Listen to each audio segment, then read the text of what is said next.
Y ella empieza a rogarme, yo cargo el revólver para dispararle. Y cuando yo voy a detonar, y yo corrí hasta donde estaba él, yo le di aquí, le pegué un impacto aquí en el pecho, cerré mi puño, le pegué un impacto que el hombre cayó privado. Ya yo portaba mi propia arma. Yo me acuerdo que yo a él le partí la cabeza con el revólver. Me había convertido ya en un monstruo total. A mí me buscaban por cielo y tierra, como si yo fuera la peor asesina. Yo me acuerdo que tiraban plomo, la gente caía al suelo. Yo comencé a correr así, encisaba que los tiros, las balas de él no me alcanzaran. Y las balas me corrían por aquí, por aquí. Yo sentía los quemones de las balas, de los impactos. Y yo con las manos alzadas esperando que él me disparara. Y él no me veía, pero sí sentía yo la respiración fuerte de él. Y yo saqué el cuchillo y yo les dije, el primero que se me acerque, le vuelo la mano. Era una banda muy peligrosa. Y cuando él me saca a matarme, él me va a disparar. El arma se le encasquilla. O sea, te tenía ahí apuntada. Sí, ya él me había sacado a Venezuela a matarme. La bala se detuvo en el aire. No puede ser, yo estoy muerta. Y cuando yo entendí que yo era la que estaba muerta. Citó literalmente frente al asombro de sus familiares.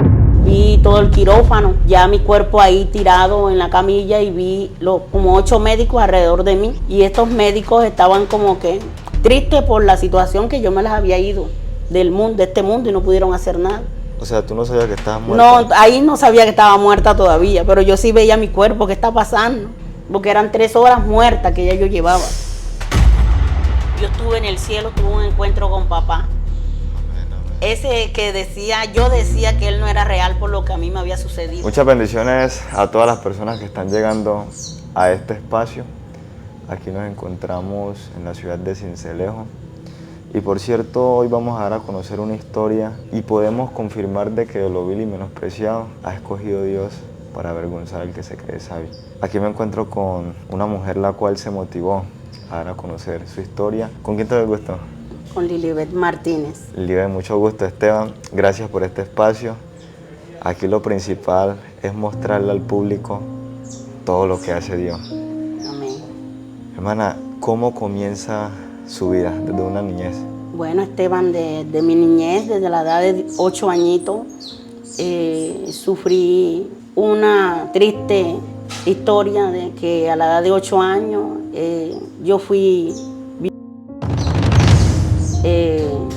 de ahí comenzó toda mi historia, desde los 8 años.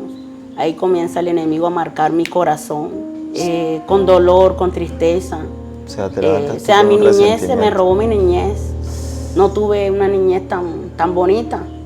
Todo fue fracaso, todo fue violencia, destrucción, todo fue muy fuerte para la edad que yo tenía, ¿verdad? Y a la edad de 13 años también pasé otra.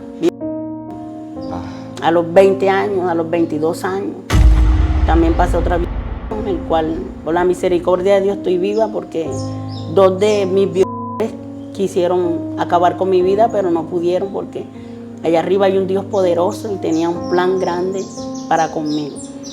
Les voy a comentar un poco de quién fue Lilibet Martínez.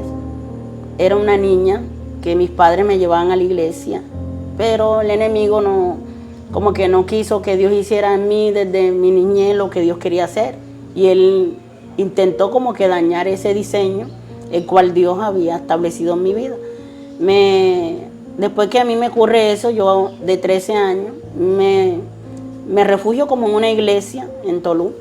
Y allá conozco a un joven que es el papá de mi primer hijo, también sacado de las drogas, de muchas cosas, pandillas. Y ahí comienza mi historia con él. Lamentablemente mi mamá me decía que no me metiera con él. Pero uno no hace caso, el ser humano, el joven, no entiende que la mamá lo está protegiendo. Sí. Pero ahí comienza toda mi desgracia por yo irme con ese joven. Me fui a vivir con él porque él fue prácticamente una de las personas que me forzó a la vida. Me tocó irme con él. Y a ese extremo nos tocó ir para Venezuela después, y allá en Venezuela comenzó mi historia. Qué pena, ¿tú no le informaste a tus cercanos de que te habían violado? ¿O no lo hiciste por miedo? Sí, por miedo, porque habían amenazas y él decía que iba a matar a mi familia. Él cargaba una cabulla con una navaja, él siempre me estaba amenazando. Una vez me correteó, que yo a mí me tocó correr por mi vida, que si yo no corro, él me hubiera matado, me hubiera enterrado en el patio. Y he pasado cosas duras, momentos difíciles, pero con la ayuda de Dios todo ha cambiado. Allá en Venezuela, a la edad de, ya cuando estuve ya con ese varón, fueron golpes, maltrato. Me acordaba mucho de mis padres, de lo que ellos me decían, pero ya para qué, ya no tenía como reversa, ya no tenía cómo contactarme con ellos, porque lastimosamente cuando ellos llamaban no le pasaban las llamadas. ¿Qué pasó? Que yo, a raíz de todo lo que me pasó, también hubo un caso en que yo me sentí como que destruyeron todos mis sueños por lo que yo tenía, la bebé que te estoy diciendo, estaba esperando una bebé, que yo la esperaba con mi corazón, porque la verdad que a pesar de todo lo que me pasó, yo entendía que un hijo es una bendición de Dios. No importa de cómo haya sido, no importa si haya sido por no importa, pero un bebé es una bendición de Dios. Y yo me acuerdo que yo tuve esa niña y antes de que la niña naciera me faltaba un mes. Yo lastimosamente, este pequeño testimonio, era un secreto que yo lo tenía guardado por guardar la identidad de esa persona, de que sus hijos no se enteraran lo que esta persona fue conmigo. Pero ya esta persona falleció. Lastimosamente Dios le acortó los días en el mundo porque hizo una cosa que a Dios no le agrada. Y como dice el dicho, el karma, la justicia de Dios siempre llega. Y yo me acuerdo que su abuela fue la que me destruyó, destruyó la vida de su propia nieta. ¿Por qué? Porque ella tenía como celo de que él era su único hijo varón, y entonces como veía las atenciones de él conmigo, ella comenzó como que a ponerse celosa. Ya había un niño de por medio, ella muchas veces como que lo pellizcaba porque el niño salía llorando, gritando, y yo lo revisaba y le veía moretones. Entonces cuando ella me da, quedo yo sola con ella porque el papá se va a trabajar. Y ya estábamos contentos porque una noche antes él me había dicho, vamos a comprarle ya las cositas a la bebé, estábamos felices. Y ella vio eso y como que eso fue lo que le activó la ira a ella, mi suegra. Y al día siguiente que él se va a trabajar, yo quedo con ella. Lastimosamente yo salgo al baño a bañarme, ahí ella como que aprovecha, hace el jugo. Yo escucho la licuadora donde estoy bañándome y cuando regreso del baño, que me cambié, me puse mi bata y ella me dio como que un jugo. Y en el jugo, como dicen los médicos, porque ellos fueron los que le hicieron autopsia a la bebé, que fueron cantidades de pastillas de me echó en el jugo. Por lo cual eso acabó con mi vida y con la vida del bebé, de la bebé. La bebé murió instantáneamente, yo morí después. La ambulancia llegó, después de ahí no sé qué más me pasó. ¿Tú veías algo en esa oscuridad? Sí, cuando estuve en el hospital yo empecé a ver mi cuerpo tirado. Ahí donde, los médicos me alcanzaron de ingresar a sala de cirugía. Vi todo el quirófano. Ya mi cuerpo ahí tirado en la camilla y vi como 8 médicos alrededor de mí. Y estos médicos estaban como que tristes por la situación que yo me les había ido del mundo, de este mundo, y no pudieron hacer nada. Y ellos, unos lloraban, unos médicos lloraban porque hay médicos que son buenos. Y hay otros, decían, tan joven, tan jovencita, yo tenía como unos 16 años. Tan jovencita, se murió la bebé también. O sea, no pudimos hacer nada por ella, los médicos estaban muy preocupados por la situación y uno de ellos estaba cumpliendo años y por eso esos 8 médicos estaban ahí acompañándolo a él, todos estaban, los vi a ellos como ellos se entristecieron, lloraron por mi situación. Y lastimosamente, bueno, después de todo eso, yo al ver mi cuerpo ahí tirado, yo traté como que de hablarle a ellos, a cada uno de ellos, porque yo cuando entablé una conversación con un médico, yo me podía notar que él no me miraba. Yo estaba como hablando sola, pero era mi espíritu. Sí, el cuerpo mío estaba tirado y ellos estaban ahí hablando, pero yo les hablaba. Doctor, ¿yo qué hago ahí? Si yo estoy acá, mírenme. Y veía que el doctor no me miraba. O sea, ¿tú no sabías que estabas muerta? No, ahí no sabía que estaba muerta todavía, pero yo sí veía mi cuerpo, ¿qué está pasando? Y cuando me le fui al otro doctor, lo traté como que, doctor, míreme, ¿por qué no me quieren hablar? Díganme. ¿Qué está pasando? ¿Qué hago yo ahí si yo estoy acá? El espíritu era que estaba hablando con los doctores. Y eran 8 médicos alrededor. Y con todos los médicos me fui y ninguno de ellos me miraron. Ninguno de ellos como que, porque yo era un espíritu. Y cuando ya el último médico, vi que ya ahí el último médico, yo dije, este sí me va a tener que escuchar las malas, porque yo intenté de agarrarlo por aquí como por la... Y lo intenté agarrar. Cuando yo lo intento de agarrar, siento que mis manos se vuelven como humo, y me empiezo a mirar mis manos, empiezo a mirar al cuerpo donde estoy allá, y yo digo, wow, no puede ser, yo estoy muerta. Y cuando yo entendí que yo era la que estaba muerta y que ese era mi cuerpo. Y cuando yo empecé a ver eso, yo me puse triste, muy triste. Que yo cuando vi que los médicos, ellos lloraban, ellos esto, yo me paré en esta posición y hice así. Me puse triste y cuando di la vuelta traspasé las paredes del hospital. Comenzó mi espíritu a traspasar, a ver lo sobrenatural, porque dicen que después de la muerte uno muere y ya no. Hay algo sobrenatural. Así es. Solamente los que vivimos eso podemos contar esa experiencia. Y yo me acuerdo que mi espíritu comenzó como que a trascender de ese lugar, de todo ese hospital. Por la misericordia de Dios fui llevada al cielo. Yo estuve en el cielo, tuve un encuentro con papá. Ese que yo decía que él no era real por lo que a mí me había sucedido. Yo culpaba a Dios cuando me pasó lo de las violaciones, yo culpaba a Dios. Yo decía, tú no eres real porque tú permitiste que me violaran de 8 años, de 13 y ahorita. Y yo le culpaba como que a Dios. Y yo decía, tú no eres real. Y cada vez que me hablaban de Dios decía, no, él no es real porque él no estuvo ahí conmigo. Pero él sí estuvo conmigo porque él me salvó en las ocasiones que el intentó de matarme.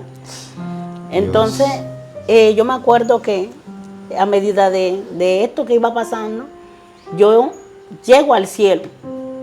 Y cuando yo llego al cielo que subo, yo no entiendo, eso es cuestión de minutos. Eso no es esos minutos, cuestión de medio segundo y ya tú apareces en el cielo. Y empecé a notar que todo en el cielo era blanco, para donde yo miraba, cualquier lado donde yo miraba, todo era blanco, eran las nubes. Y yo me empecé a agachar porque yo tenía miedo. Yo decía, Dios mío, ¿dónde estoy? Que no se ve ningún dibujo, no se ve nada, era que las nubes estaban tapando. Allá en el cielo hay una gran ciudad, sino que la tapan. Este es el primer cielo, segundo cielo. El tercer cielo está la gran ciudad, la Nueva Jerusalén, que habla la Biblia. Amén. Y es real, que yo la experimenté, yo la viví. Entonces cuando yo veo esas nubes por todos lados, yo tengo miedo. Y yo digo, ¿dónde estoy? Cuando yo empiezo así con miedo, que me agacho, me arrincono entre las nubes, yo empiezo a ver que se va quitando las nubes y empiezo a ver que una puerta de oro, hermosa, grande, una puerta grande de oro hermosa. Yo la empiezo a ver que se empieza a abrir. Y a mí me dio más miedo porque yo dije, ¿qué va a salir de ahí? Y cuando la puerta se está abriendo, vamos a ver que empieza a salir como una columna de humo en forma de un hombre alto, pero todo vuelto en humo, o sea, como si fuera una nube. Hasta arriba era bastante alto. Y yo empiezo a mirar esa columna que se me para, que salió de la puerta, y yo digo, ¿qué es esto? Dios mío, ¿dónde estoy? Cuando él se empieza a quitar como que de sus pies la nube, se empieza a quitar de los pies y empiezo a verle las sandalias de oro. Las sandalias de oro empiezo a verle el Señor Jesucristo, era Él.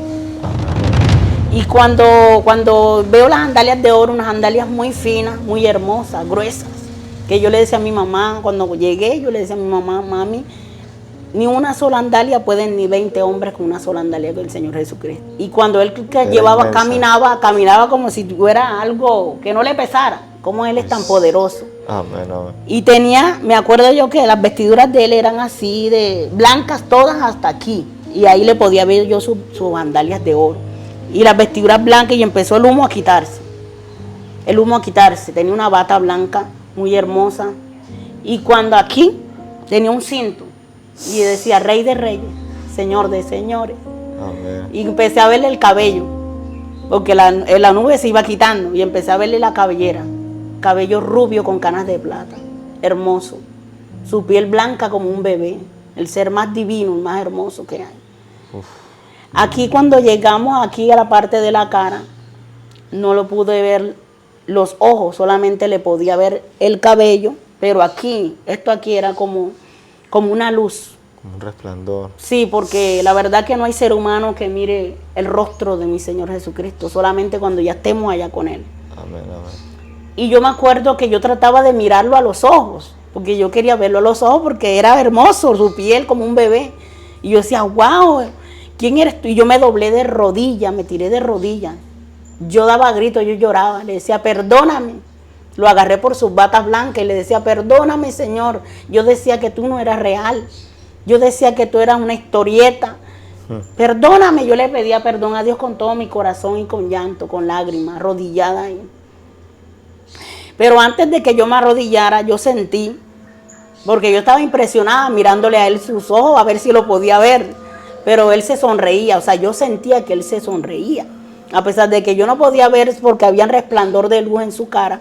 Sonreía. Yo sentía que él sonreía. Y él me decía, como quien dice, no vas a poder mirar mis ojos. No lo intentes. Entonces cuando yo comencé como a forzar, era como cuando tú enfocas el sol, que no puede, el sol no te deja, así era el rostro de mi Señor Jesucristo. Solamente podía ver su cabellera, hermosa, rubia, y rubio con canas de plata. Y yo lo lloraba y yo le pedía perdón. Perdóname, Señor, perdóname. Yo decía que tú no eras real. Yo peleaba con mi mamá. Y yo trataba a mi mamá de loca, porque mi mamá me hablaba mucho de ese Dios. Y yo decía, mira, esa loca, mira esto. Y yo no entendía, porque los jóvenes no creen. Pero a mí me tocó vivir esa experiencia para que yo pudiera creer en Dios. Y cuando ya Él me ve que yo le estoy rogando, que me perdone, Él me carga. Él me carga, y cuando Él me carga como una bebé, como si yo fuera su bebé.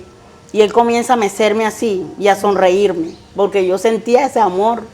Y Él me sonreía y me miraba y me decía, ya hija, yo te perdono. Me decía, hija, ya. Y yo le comencé como que a contar lo que me había sucedido. Padre, yo no me quiero ir para la tierra, porque yo sentí que Él me iba a mandar, porque Él me dijo, te di una oportunidad, pero te devuelvo a la tierra. Dije, no, Padre, yo no quiero irme para la tierra. ¿Tú no ves que ya mi suegra me quitó a mi bebé, me la mató? Y Él me dijo, tranquila, que yo soy el Dios de la venganza. Yo soy quien juzgo y yo soy. Y me acuerdo yo que cuando Él me dice esas palabras, Él me dice, te voy a dar otra oportunidad. Él me pasa a una sesión donde estaba la madre de Él, pero yo no sabía que era la madre de Él. Solamente Él me dice, hija, ves allá donde está aquella sierva. Y yo voy hasta donde está ella. Yo no entendía que era María, pero ella lloraba como que con ese dolor. Y ella era una mujer hermosa, su cabellera negra, lisa, hermosa, pero es linda, hermosa. Nada comparado de lo que la ponen acá, allá está más hermosa. Bueno. Su rostro, ella sí le vi el rostro bonita, hermosa, la madre de Jesús.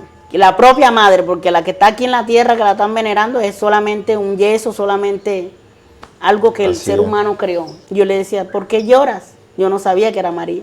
Y ella levanta su rostro y me dice, dile a la humanidad que no me adoren a mí. Dile que adoren a mi hijo, porque él fue que dio su vida por ti, por ustedes. Yo no. Yo simplemente soy una sierva, como todos. Dígale a la humanidad que adoren a mi hijo, porque me duele, porque me están pidiendo más a mí que a mi hijo.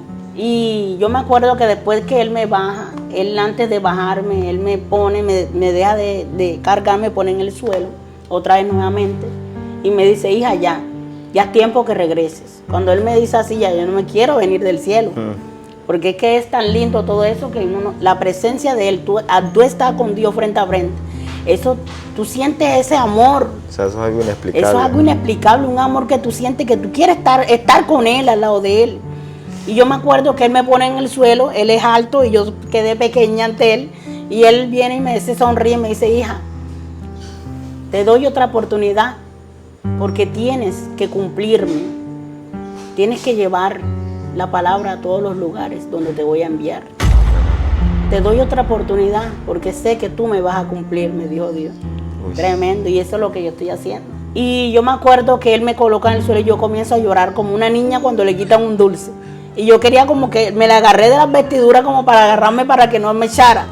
Y yo lloraba y le peleaba y le decía, no me mandes para la tierra, Señor. Y yo lloraba, papito, padre, y yo no hallaba cómo decirle. Y Él se sonreía y me decía, no, hija, ya es una oportunidad que te doy porque tienes una misión grande por cumplirme. Cuando él me habla de misión grande, Dios mío, me quedé quieta y él me comienza a bajar el dedo así. Yo me veía pequeña ante él y él comienza a bajar su dedo lentamente, pero yo decía, ¿pero por qué viene tan lento? Es que él tiene tanto poder tiene él, que si él me hace duro, a mí se me hace una huella más grande aquí. Aquí yo a veces me sonrío, a veces estoy haciendo algo y se me hace como aquí algo redondito, güey, porque él me colocó el dedo así, pero ¡tac! Y aquí cuando él me hace esto, ya yo estoy así, moviéndome en la camilla, pero comencé a mover un pie. Cuando yo empiezo a mover un pie, el médico que estaba ahí como que tomando, que había quedado un médico, yo empiezo a moverle el pie porque no me podía mover, porque cuando el espíritu regresa al cuerpo, eso es algo que uno no puede moverse enseguida. Y yo comencé a mover el pie como para que el médico mirara que yo estaba de regreso. Y el médico ahí, cuando él hace así, el médico se asusta y sale corriendo. Él sale corriendo, pero sale corriendo a buscar los compañeros. Venga, como que le dio miedo, porque eran 3 horas muertas que ya yo llevaba. Y el médico comienza a correr y a decir, y vinieron los otros médicos, y comenzaron ellos, mira que está viva, y comenzaron, bienvenida Lilibet, me aplaudía. Bienvenida Lilibet, no fuiste por 3 horas. Cuando yo salgo del hospital, lastimosamente, todo lo que Dios me había dicho y esa experiencia que había hablado, cuando yo llego a mi casa, que yo empiezo otra vez a ver a mi suegra y a ver al papá de mi hijo, otra vez se me mete como que algo, o sea, ya me cambié, se me cambió eso. Se te olvidó lo que sí. ya vi. Y entonces empecé como que a mirarlos a ellos con rechazo. Ya yo no quería ver a mi ex suegra no quería mirarla, porque yo sabía que ella me había matado a bebé. El médico me explicó.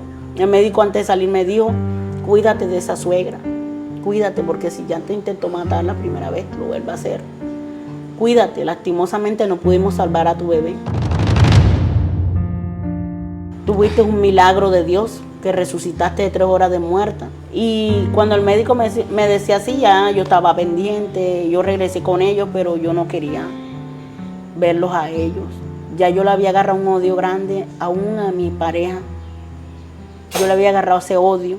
No le comenté nada porque yo pensaba vengarme. O sea, a él no le dije que su mamá, porque yo pensaba vengarme. Esperé mi recuperación ahí en cama, porque no fue fácil mi recuperación. Y como al mes y pico que ya estaba bien, comenzó el enemigo a trabajar mi mente, a decirme, mira, ella feliz con su hijo y tú sin la bebé, mira cómo se ríe, mira. Y comenzó el enemigo a maquinar mi mente, y ahí Wendy comencé yo a darle lugar al enemigo, a que él se metiera en mí, a través del odio, del resentimiento, a través de esa ira que yo tenía, que yo me sentía impotente porque ella hizo eso con mi niña.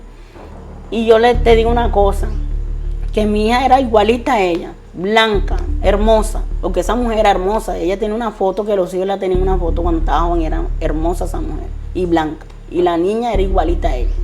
Que cuando ella me dice en el hospital, Lili, ¿a quién se parece la niña? ¿A quién se parecía la niña? Porque yo la alcancé a ver. Yo le digo, mire, la niña es igual a usted, igualita, era igualita a usted. Y ella queda así pegada en la pared, así, como quien dice, maté a mi propio retrato, mi propia nieta. Y ella quedó como en shock, pero no le dije nada. No le dije que por qué usted me la... Nada, porque mi intención era vengarme. O sea, ya sí, se estaba sembrando un semblante de vengamiento ahí. Así es. Y cuando ya pasaron los días, yo intentaba... Ellos les gustaba mucho el café. Y yo comencé a agarrar el café y le hice un café, pero había comprado un mata de allá de Venezuela, no sé cómo era que se llamaba. Y yo se lo eché al café. Cuando ellos pidieron café, yo le eché una taza a cada uno. Pero cuando ellos van con el café hacia la boca, la voz de Dios me dice, hija, ¿qué le vas a decir a tu hijo? Porque había un niño de por medio, tenía como unos 2 añitos. ¿Qué le vas a decir a tu hijo que tú mataste a su abuela y a su papá? Cuando la voz de Dios me dice eso, ya el papá de mi hijo ya había tomado el primer sorbo, pero lo tenía en la... Cuando yo alcanzo que Dios me dice eso, yo corro enseguida y digo, no se tomen ese café, que ese café le cayó una rata, ahora que me acuerdo. Dije yo así. Y no era que le había caído la rata, era que tenía un bebé. Y yo me acuerdo que ellos botaron de la boca, botaron el café. Dios me libró a mí de hoy en día estar en una cárcel. Uy. Por la muerte de ellos dos. Y yo me acuerdo que ellos botaron el café, yo me fui corriendo, yo le dije, Señor, ayúdame. Estaba peleando como que con esos espíritus de venganza, de odio. Y llegó un día que yo no sé qué fue lo que me hizo ella, me hizo otra cosa, porque ella era muy tremenda. Delante de su hijo aparentaba que me amaba, pero detrás cuando él se iba me hacía muchas cosas. Y yo le dije a ella estas palabras, usted y yo no podemos estar juntas, porque le voy a decir algo. Ya no soy la misma niña que usted hacía y deshacía. Ya mi mente ha cambiado. Y antes de yo que la mate a usted y a su hijo, yo mejor me voy para la calle. Le dije así. Y agarré y empecé a empacar. Y ella me decía, ja, ja, ja, no vas a durar ni una hora ni media hora allá abajo cuando sientas que te van a quitar tu hijo. Ella comenzó como que a amenazarme. Y yo le dije, míreme bien la cara, que esta mujer no la vuelve a ver usted más. Así me toque comer de los basureros, pero no vuelvo más a tu lado. Y me fui, bajé con mi hijo con un bolso grande, bajé con mi pequeño, hasta el puente de allá de Cementerio de las Flores, algo así, el Puente de las Flores era que se llamaba, no me acuerdo muy bien, el Puente de las Flores, era como un centro comercial bajo un puente, que eso era, cultivaban puras flores, rosas y eso. Y yo bajé a ese puente y ahí quedé hasta las 11:30 de la noche, de 7 que yo me fui. Hasta las 11:30 de la noche ahí a José Puente a ver quién me recogía, quién me daba una mano, nadie. Lastimosamente cuando ya fueron siendo las 12 de la noche. ¿Cuántos años tenías ahí? Como unos 16 años por ahí. Uy. Y cuando yo caí ahí en ese puente, que yo comencé a ver que ya eran las 12, ya no había casi gente transitando, porque era un lugar que había una pandilla fuerte, grande, que yo no sabía. Y ellos fueron los que me recogieron. Tremendo. Todo el mundo me dio la espalda, todo el mundo me veía pasar con el niño y el bolso y nadie me dio la mano. Y me recogió esa pandilla. Pero ellos, antes de acercarse a mí, yo tenía un cuchillo así, porque como mi suegra me dijo que me iban a quitar el niño, yo me creé la idea que tenía que defenderlo.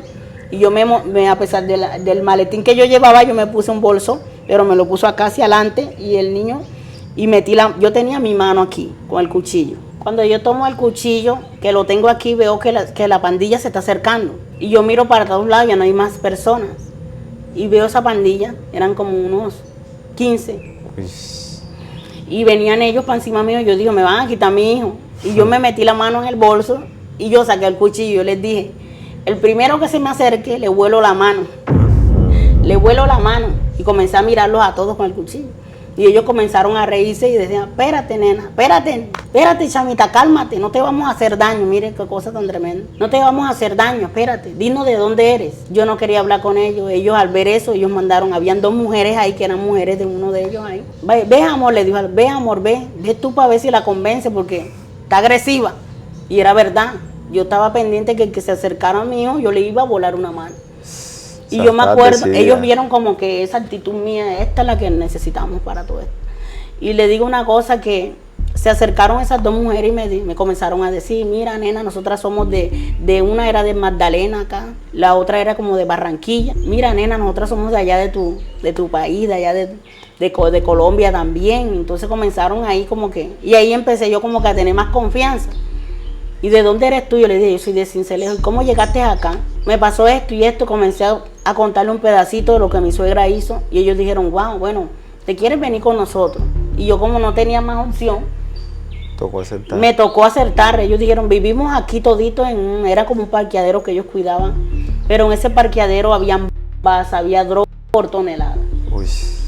Bombas que mi hijo podía agarrar una bomba de esa y la podía activar. Tenía que yo estar pendiente que mi hijo no fuera a detonar una bomba, que eso fue lo primero que me dijeron. Chamita, ven acá, vamos a decirte algo, nosotros somos esto y esto, somos una pandilla grande, lastimosamente caíste, ya estás aquí con nosotros. Me dieron el cuarto donde me ubicaron, me dijeron, date pendiente a tu hijo, porque aquí hay cosas que el niño no debe tocar, porque hace pedazos toda esta manzana. Totalmente, que yo empecé como que a estar pendiente a él, al niño. Y bueno, cuando ya pasaron los 3 meses, cuando a ti te dicen, ya estás aquí adentro, ¿qué se te pasa ahí por la mente? Bueno, no pensé que era más grande, o sea, pensé que estás aquí ya, como quien dice, estás segura, pero no era así. Era donde iba a comenzar El Mi dolor. historia.